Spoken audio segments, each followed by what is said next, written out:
Una especie.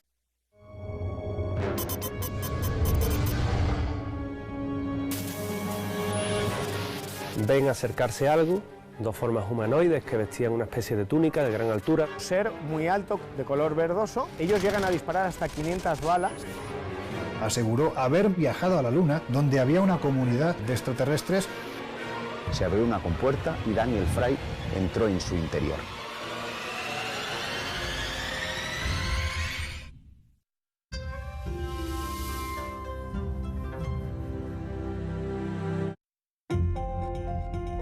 Cuando hablamos de los ovnis, nos imaginamos a seres extraños de otros mundos, acechando nuestro planeta desde sus sofisticadas naves.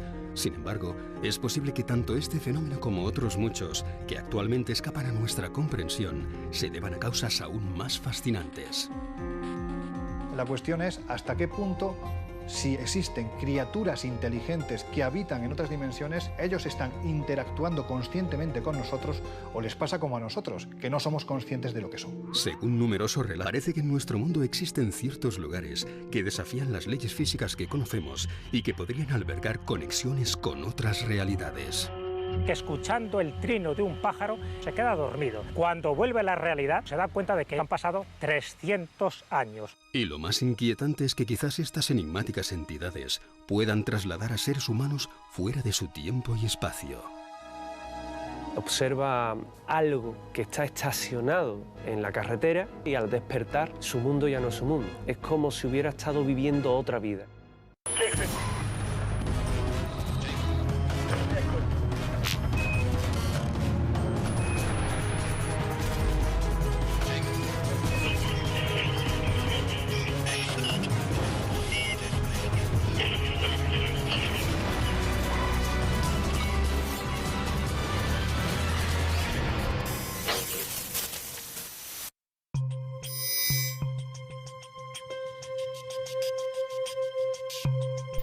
Cada vez son más los investigadores que sugieren que tal vez el fenómeno ovni no se relaciona exclusivamente con seres extraterrestres.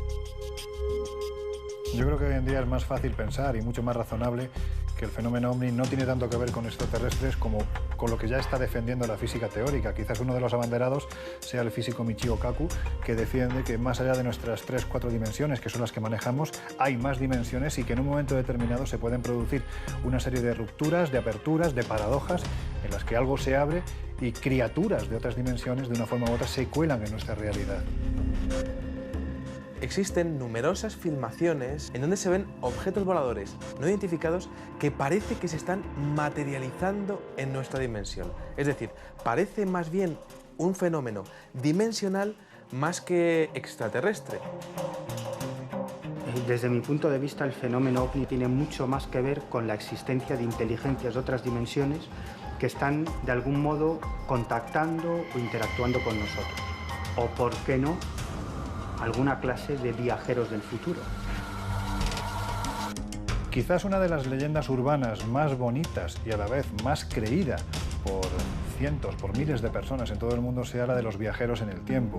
Se ha barajado la posibilidad de que el fenómeno extraterrestre realmente seamos nosotros mismos, una futura humanidad que ha alcanzado los conocimientos suficientes para viajar a nuestro pasado. Existe un arquetipo dentro de los humanoides que se llegan a ver en el fenómeno ovni que es muy similar al de los seres humanos.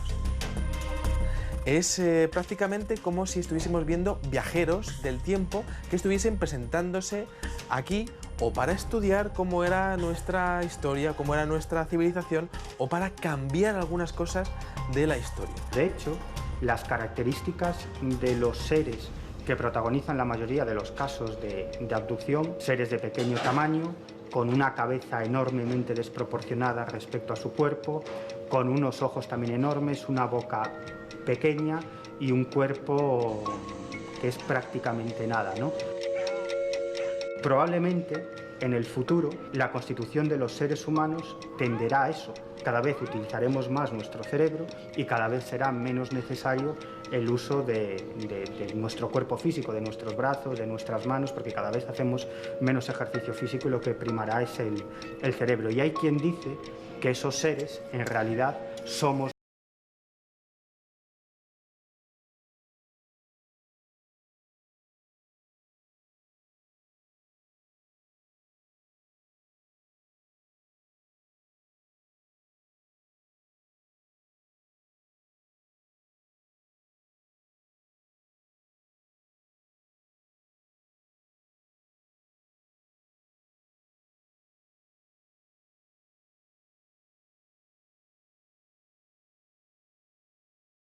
ejemplo, nuestra salud, cómo era nuestra sangre, cómo era realmente pues, nuestro sistema de vida, nuestro sistema de creencias, quizá para entender cosas que pudiesen estar ocurriendo.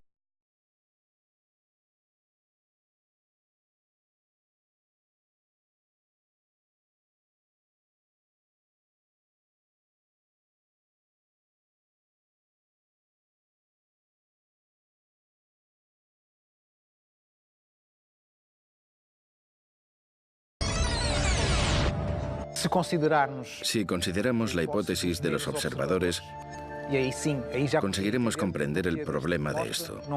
Aparece, desaparece, vienen aquí a observarnos y ellos mismos huyen porque no quieren tener consecuencias para el futuro. Vienen aquí a observarnos, pero quieren tener la mínima influencia para no provocar alteraciones en el paso del tiempo. No interfieren, no intervienen para evitar alterar el transcurso de la historia. No solo en el presente, sino también en su propio futuro. Es decir, los visitantes del futuro tendrían prohibido contactar con los visitadores del presente para no comprometer su propio futuro. Indudablemente el fenómeno ovni se muestra hasta cierto punto, pero nunca existe, digamos, esa grandísima prueba definitiva. Es como si el fenómeno quisiera aparecerse solo en determinados momentos ante determinadas personas. Solo nos basta mirar hacia el sol y las estrellas para poder ver su pasado. La imagen que recibimos ha tardado en llegar desde unos minutos hasta cientos de años. Y si podemos ver luces del pasado, ¿podríamos viajar hacia él? Los científicos de la Universidad de Texas, con Frank Tipler a la cabeza, determinaron que sí era posible y desarrollaron un modelo matemático para poder hacerlo. El problema está en la cantidad de energía necesaria para poder llevar a cabo una experiencia de ese tipo. El viaje en el tiempo es absolutamente posible. De hecho, todos nosotros estamos viajando constantemente hacia el futuro. La gran pregunta no es el viaje al futuro. La gran pregunta es el viaje al pasado. Tal vez exista la posibilidad de que la pregunta en sí tal vez tenga que ser reformulada o vista desde otro prisma. Es decir, si lo que nosotros entendemos como tiempo existe como realidad o es simplemente el producto de nuestra percepción de aquello que nosotros llamamos realidad. Según la teoría de la relatividad, si yo estoy aquí y veo pasar un rayo de luz, yo sé que este ha sido emitido en un momento y en un momento inmediatamente posterior ha sido absorbido. Pero para el observador del rayo de luz no ha pasado el tiempo entre ignición y absorción. O sea, que el tiempo es completamente relativo al observador. Desde el punto de vista de la física teórica, el viaje en el tiempo es posible. Otra cosa es que, desde el punto de vista práctico, tengamos la tecnología, el conocimiento adecuado y, sobre todo, que nosotros físicamente, como entidad biológica, podamos soportar un viaje de esas características. Recientemente, unos científicos eran capaces de trasladar una partícula a 3 metros de distancia de forma instantánea. Y lo mismo podrían hacer viajando en el tiempo. Lo que no sabemos es si un organismo complejo sería capaz de aguantarlo, pero sí al menos que ese traslado es posible. Un viaje en el tiempo con entes biológicos, con la tecnología de que disponemos hoy en día, claramente creo que no es posible. Ahora bien, la tecnología avanza continuamente. Y por tanto, aquella de la que dispongamos de aquí a 100 años probablemente vaya a ser muy diferente a la de hoy. Estoy convencido de que en un primer momento mandaremos a elementos microscópicos, ¿no? Mucho más difícil sería que entidades biológicas como nosotros pudiese viajar a ese pasado o ese futuro. En el fondo, también estamos tocando otro tema que tiene mucho que ver con los viajes en el tiempo, que es la teleportación. Actualmente se están teletransportando pues, una serie de paquetes de información, incluso información molecular, ¿no? Pero esto es la primera puerta para la teleportación de elementos físicos. Y esto sería el primer paso para los consiguientes viajes en el tiempo. En 1895, H.G. Wells, con su obra La máquina del tiempo, inicia un fascinante debate acerca de la posibilidad de crear ese fabuloso ingenio. Estoy absolutamente convencido que dentro de 1 o 2 siglos, si no nos hemos autodestruido y el planeta ha saltado por los aires, existirá esa tecnología para realizar viajes en el tiempo. Todo depende de aquello que nosotros no conocemos, que es la estructura de nuestro espacio-tiempo. Si tomamos un observador que se desplaza relativamente hacia otro observador cualquiera, se produce un movimiento en el espacio-tiempo que va a tener una línea en el universo. Si estas líneas del universo son siempre abiertas, entonces no es posible volver al pasado. Si imaginamos ahora que en vez de ser abierta es cerrada, como una circunferencia, entonces imaginemos que yo tengo la circunferencia aquí. Este punto, relativo a este, ¿es el pasado o es el futuro? Si yo miro de aquí a aquí, es pasado. Pero si yo miro de aquí para allá, es futuro. Por eso todo depende de una estructura espacio-tiempo, y eso es algo que desconocemos. Para poder fabricar una máquina del tiempo y viajar en el tiempo, la receta no es muy complicada. Solo necesitamos un agujero de gusano. Un agujero de gusano no es más que un tubo que conecta diferentes partes del espacio-tiempo, de esa superficie encima de la cual estamos nosotros, que son las 4 dimensiones espaciotemporales, y que sea un tubo estable y que uno de esos extremos lo podamos mover. Resulta que si movemos a altas velocidades, la relatividad especial nos dice que el tiempo en el extremo que viaja muy rápido se ralentiza. Por lo tanto, si mandamos un extremo a hacer un viaje y luego volver, resulta que los relojes de un extremo marcarán pues que han pasado 10 horas, mientras que nuestros relojes han pasado 10 años. Por lo tanto, a través de ese túnel podremos viajar ese lapso de tiempo. Es decir, desde un extremo estaremos, pues imaginemos, en el año 2100 y en el otro estaremos en el año 2110. Podremos viajar de un punto al otro. La cuestión es ser capaces de fabricar eso. Parece claro que si nuestros visitantes fueran seres de otros mundos, no sería difícil imaginar unas cuantas razones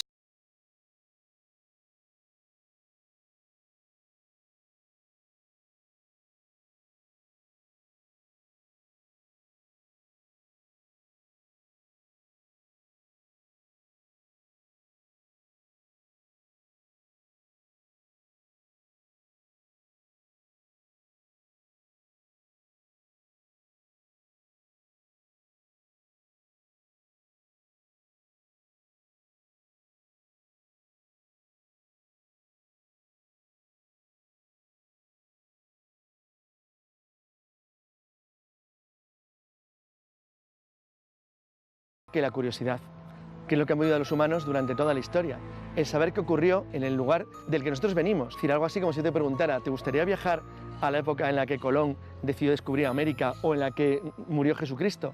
Pues eso, es decir, la curiosidad, el saber más, simplemente eso. Creo que si tuviéramos ahora esa capacidad científica inimaginable con nuestra capacidad actual para viajar desde el futuro hasta nuestros días, seguro que sería muy gratificante y no sería incomprensible descartar hacer ese viaje desde un punto de vista lúdico o desde un punto de vista turístico o científico.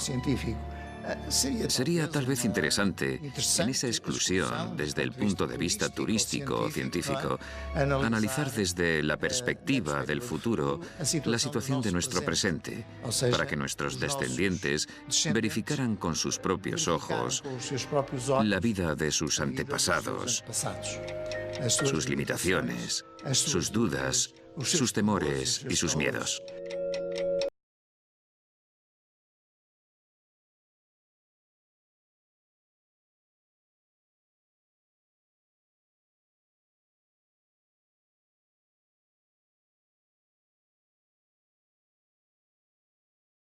Incluso la transmisión de informaciones de prevención que puedan venir del futuro para que nosotros podamos evitar cometer errores, ver potencialmente en el tiempo provocará una especie de pronunciamiento en nuestro comportamiento presente, y por ello nuestros descendientes o variantes humanos del futuro, que eventualmente vengan, tendrán capacidad para vigilar paso a paso nuestros comportamientos y poder evitar posibles errores que les afecten a ellos mismos en el futuro. Todo en la naturaleza obedece a unas determinadas leyes que rigen su funcionamiento. Quizás desconozcamos reglas fundamentales que hacen posible los viajes en el tiempo y que nuestros descendientes o seres de mundos más evolucionados pueden controlar. Hay físicos que sostenían, por ejemplo Einstein, que decía que había una especie como de protección de Dios para que no pudiéramos viajar al pasado y alterarlo. Sin embargo, actualmente esto no parece tan claro. Existe un problema para viajar al pasado. ¿A qué pasado viajaríamos? Porque en realidad nos moveríamos por líneas de tiempo y probablemente si pudiéramos ser capaces de viajar al pasado, acabaríamos en uno de esos pasados posibles, que probablemente sería un pasado bastante diferente al que nos esperamos encontrar por lo que sabemos de los libros de historia.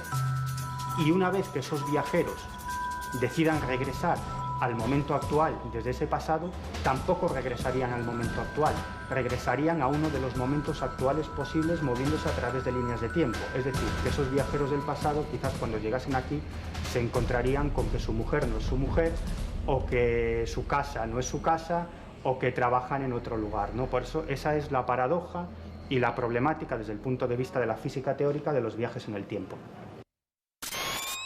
El precedente más antiguo de la península ibérica de los viajes en el tiempo se encuentra en el libro gótico de San Juan de la Peña, escrito entre los siglos XI y XV. Su protagonista es un monje del monasterio navarro de San Salvador de Leyre. Este hombre estaba obsesionado con la inmortalidad, con la eternidad. Y un buen día él va a hacer su paseo rutinario alrededor del cenobio, se acerca a una fuente de agua, que es donde él pues tenía como su lugar mágico para descansar, para reposar, y la leyenda cuenta que escuchando el trino de un pájaro, él se queda traspuesto, se queda dormido, de tal manera que lo que él pensaba que habían sido unos breves minutos, cuando vuelve a la realidad, cuando vuelve a nuestro espacio-tiempo y regresa a su antiguo monasterio, se da cuenta de que no ha pasado un día, ni una semana, ni un año, sino que han pasado 300 años. ¿Qué explicación tenemos para este misterioso suceso? Pues solamente cabe el salto temporal, porque en la mentalidad de un monje del siglo X, que no ha visto películas de ciencia ficción, que no sabe nada de viajes en el tiempo, ¿cómo pudo imaginar que tal circunstancia podía ocurrir? Es literalmente imposible. Todo esto es lo que nos hace pensar que nos encontramos ante el primer caso documentado a nivel legendario de alguien que traspasó las barreras del tiempo y del espacio. Hay otros precedentes de escamoteos temporales, como el que protagonizó un soldado español en Manila, Filipinas, en octubre de 1593, cuando se vio súbitamente teletransportado a la Plaza Mayor de México, dando el alto con su arcabuz y con su uniforme a las personas que estaban allí. Esto motivó que se le abriera un proceso inquisitorial en el que él daría un dato que comprobaría la certeza de su aventura, y es la decapitación del virrey de España en Manila, que en este caso se tuvo noticias 3 semanas más tarde, que es el tiempo que se tardaba en recorrer un barco las 8.000 millas náuticas de distancia. ¿Cómo pudo saber ese soldado ese acontecimiento en el caso de que no hubiera sido teletransportado en el tiempo?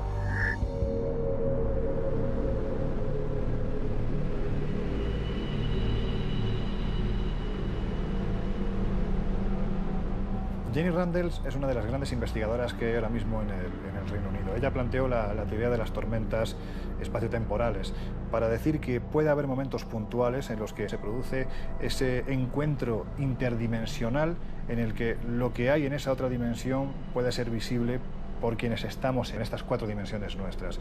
Hablan incluso de que ese tipo de paradojas se produce siempre pues, en torno a un gran aparato eléctrico, una serie de nieblas, especialmente de unos tonos verdosos, pero hasta ahora no se ha podido demostrar, es simplemente una hipótesis más.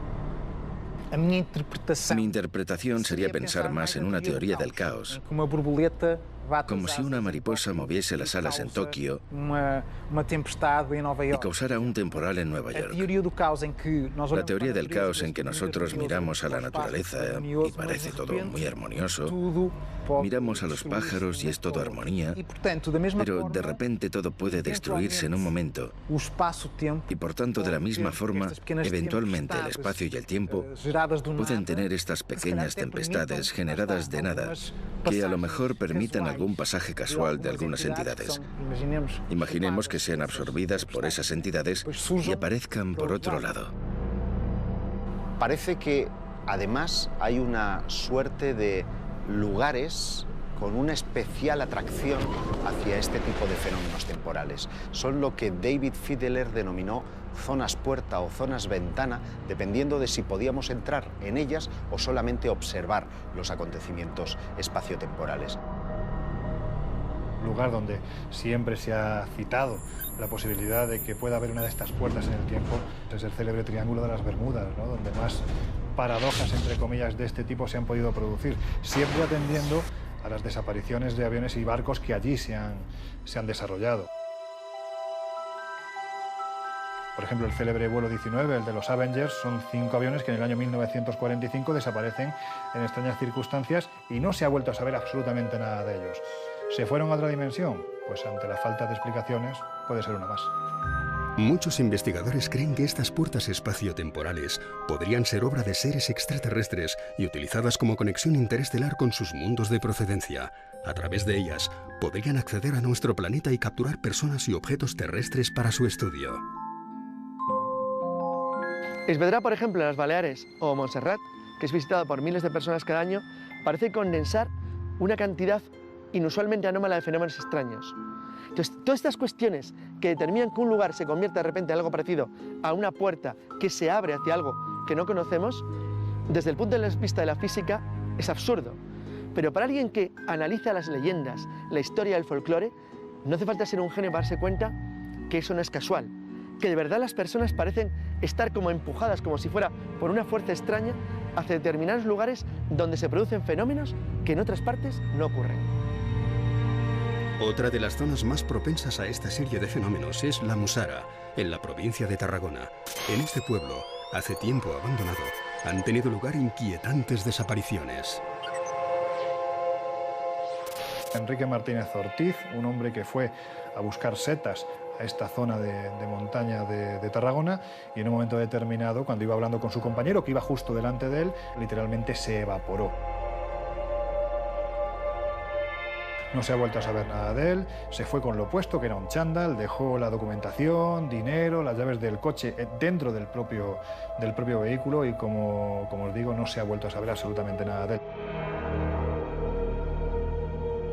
Muchos de estas desapariciones han acontecido poco después de haber tenido lugar en esas mismas zonas avistamientos de no identificados.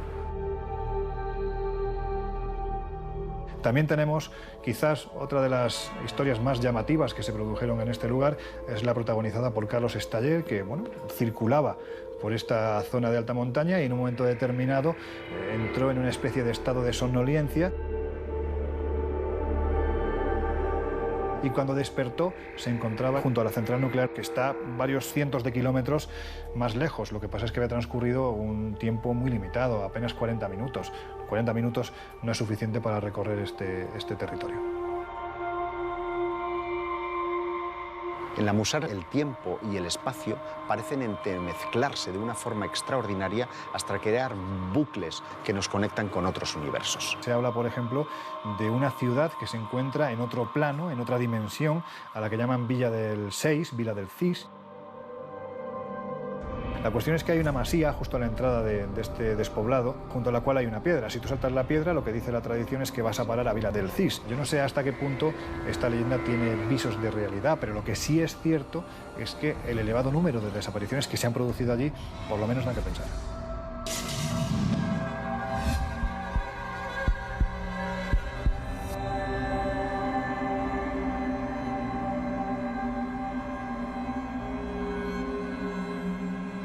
En la zona del barranco de Badajoz, por ejemplo, se han obtenido numerosas fotografías nocturnas que muestran a seres de aspecto luminoso que parecen salir del barranco, como que realmente aquello fuera una suerte de puerta que nos teletransporta a otro lugar.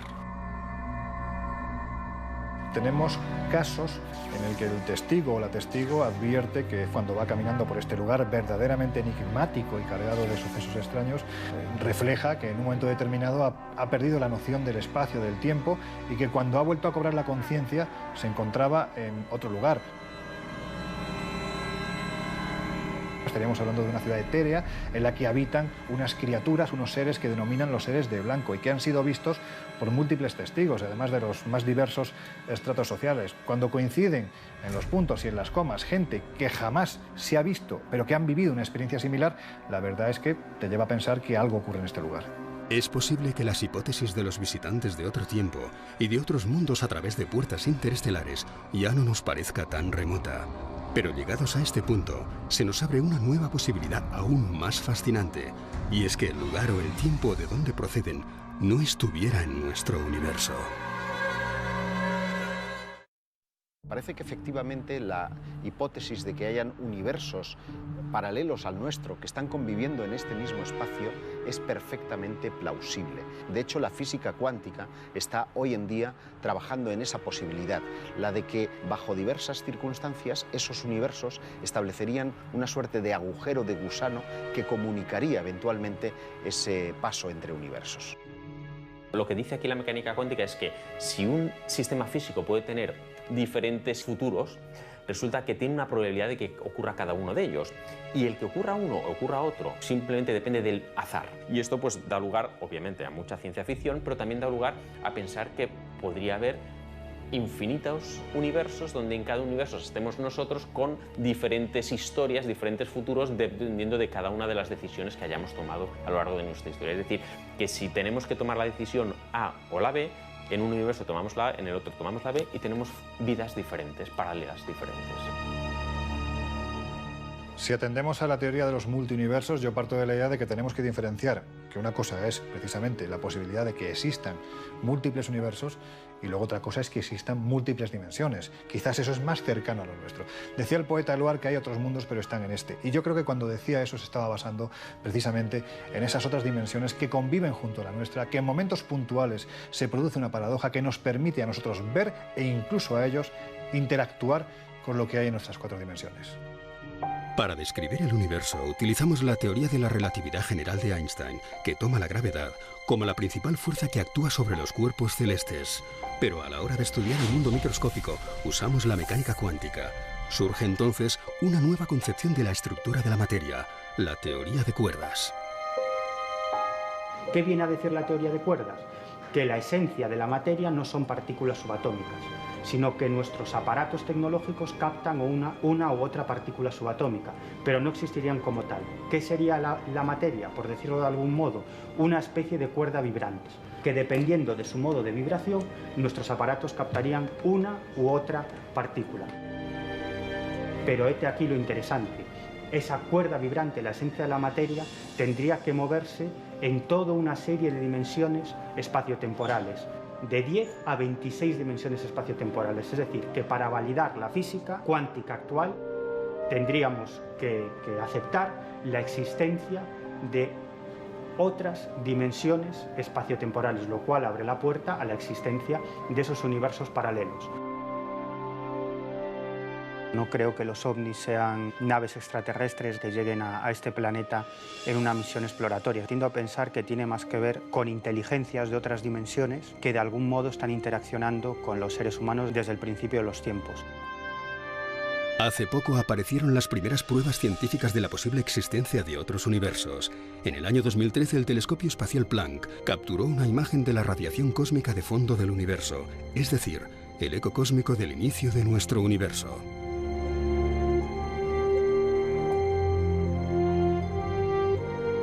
Los científicos, al observar este mapa, descubrieron que había una serie de anomalías de ese eco cósmico. La conclusión: había algo, un universo o varios universos paralelos, cuya gravedad ejercía un tirón sobre ese eco cósmico.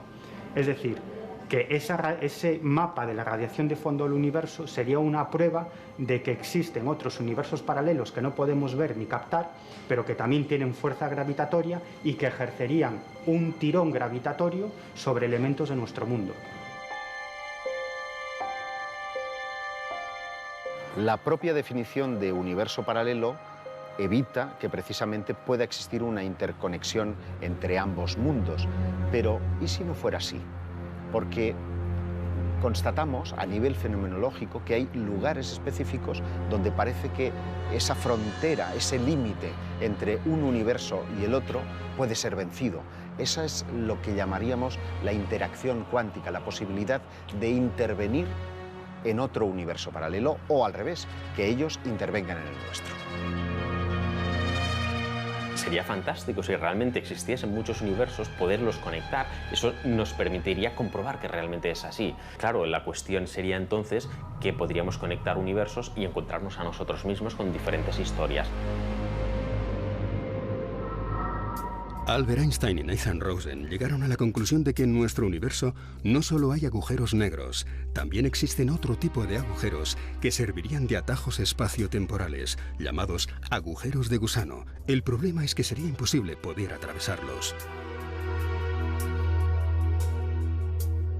Sin embargo, unos años después, un matemático estadounidense, Roy Kerr, resolvió esas fórmulas ideadas por Einstein y Rosen, y esa resolución implicaba algo absolutamente fascinante. Las fórmulas de Roy Kerr demostraron que sí era posible que algún elemento físico pudiera atravesar esos puentes dimensionales y viajar a otros universos paralelos. En 2008, la vida de Lerina García iba a efectuar un giro insólito.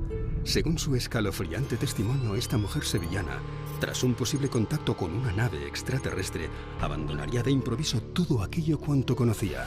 Viene precedido porque ella observa una especie de luz, algo extraño, mientras que se desplazaba hacia Sevilla.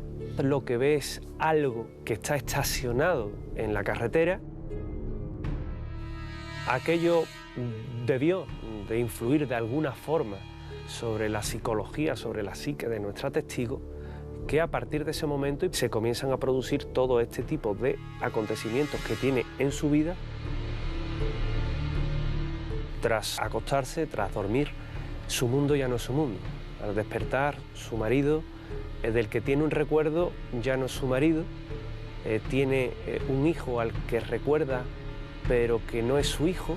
Es como si hubiera estado viviendo otra vida, es como si hubiera vivido en un mundo diferente y al despertar se hubiera materializado en esa otra vida, ¿verdad? El caso de Lerina es verdaderamente un ejemplo, ¿no?, de toda esta interacción entre universos. Todo parece haber variado. Todos los actores de su propia vida la reconocían y sabía quién era, su tiempo era su tiempo, pero sin embargo estaba viviendo en una realidad alternativa. Cuando se habla con ella, hoy día sigue sin estar convencida de que su vida actual sea la que realmente tiene. Es un fenómeno, es un suceso absolutamente inexplicable y asombroso. A tenor de todos estos casos, cabe plantearse si lo que denominamos fenómeno ovni podría tener alguna relación con esta suerte de universo paralelo, porque parece que el tiempo es un factor determinante dentro de la fenomenología de los platillos volantes. Esa interacción entre dimensiones, cuando se produce esa ruptura, esa apertura, por decirlo de alguna forma, pues te explicaría posiblemente muchos fenómenos que asociamos a la fantasmogénesis, a la espectrogénesis, al propio fenómeno ovni, al fenómeno extraterrestre.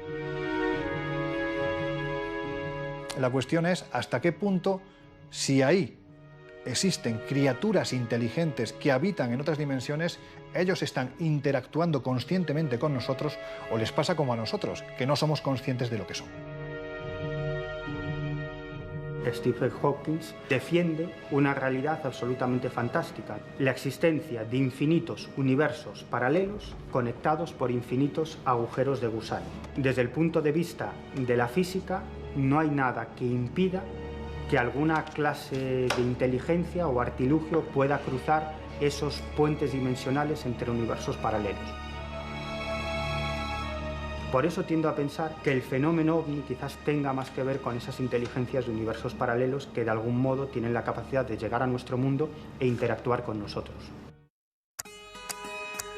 En los últimos años, han aparecido diversas publicaciones que describen avances en el gran desafío por conseguir los ansiados viajes en el tiempo.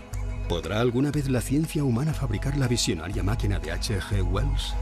Obviamente hay muchas teorías que todavía están por verificar y por descartar, porque hay muchas que son compatibles con todo lo que conocemos, pero que dan un paso más allá y cada uno en una dirección. El acelerador de partículas nos permitirá descartar unas de otras. Por ejemplo, hay quien pretende fabricar mini agujeros negros en ese acelerador de partículas. Si se fabrican, pues resulta que habrá algunas teorías que tendrán un buen respaldarazo y otras que no, y si no se encuentra, pues bueno, quedará un poquito menos claro. Se ha comentado más de una vez que la física cuántica es la puerta que nos va a abrir a la explicación de muchísimos fenómenos que ahora consideramos paranormales, desde la telepatía a la clarividencia. Evidentemente, si somos capaces de controlar la materia subatómica, somos capaces de controlar muchísimas cosas, hasta el punto de hacer realidad algo que decían los antepasados, incluso que decían los grimorios, de poder hacernos invisibles. Me llamó la atención un artículo relativamente reciente y alguna idea de Stephen Hawking para buscar viajeros por el tiempo. Resulta que Stephen Hawking montó una fiesta en su casa para viajeros por el tiempo, pero para demostrar que solo iban viajeros por el tiempo envió la invitación después de haber celebrado la fiesta y nadie se presentó a su fiesta. Obviamente, claro, parece muy fácil, pero lo hizo, y con lo cual pudo descartar que haya o que él no haya sido capaz de encontrar viajeros por el tiempo. En los años 50, el sacerdote benedictino Marcello Ernetti causó un gran revuelo al afirmar que poseía un artilugio que podía captar imágenes del pasado. El cronovisor del padre Ernetti daba la sensación de que por fin, alguien había hecho el invento del siglo, ¿no? Que era poder trasladarse ni más ni menos que al pasado, incluso pues, para rememorar los momentos de la pasión y muerte de Jesucristo. Solo hay un pequeño defecto en esa teoría, que la prueba del delito en este caso, que es el cronovisor, nadie lo ha visto, ha desaparecido, dicen que fue destruido, pero es cierto que muchísimos casos y teorías, incluso de crononautas, sí se han justificado como posibles viajeros del tiempo, pero siempre, como pasa con las leyendas urbanas, nos falta el elemento clave, la prueba definitiva, para demostrar que esto es cierto. El 13 de enero de 1956, en el estado de Michigan, Morris K. Jessup recibe una carta que iba a cambiar drásticamente su vida. El mensaje decía que 12 años atrás la Armada estadounidense había realizado un sorprendente y trágico experimento en Filadelfia. El experimento Filadelfia es uno de esos casos que se debate entre la leyenda más absoluta y los visos de que realmente se estuvo haciendo algún tipo de experimento interdimensional. Estamos en el año 1955, cuando un desconocido Carlos Allende se pone en contacto con un ufólogo norteamericano llamado Morris Jessup y le empieza a mandar una serie de informaciones de un experimento que se había desarrollado en el año 1943. Dentro del proyecto Arcoiris, un proyecto ultra secreto, el gobierno de los Estados Unidos quería experimentar la invisibilidad sobre uno de sus barcos, el US Eldridge.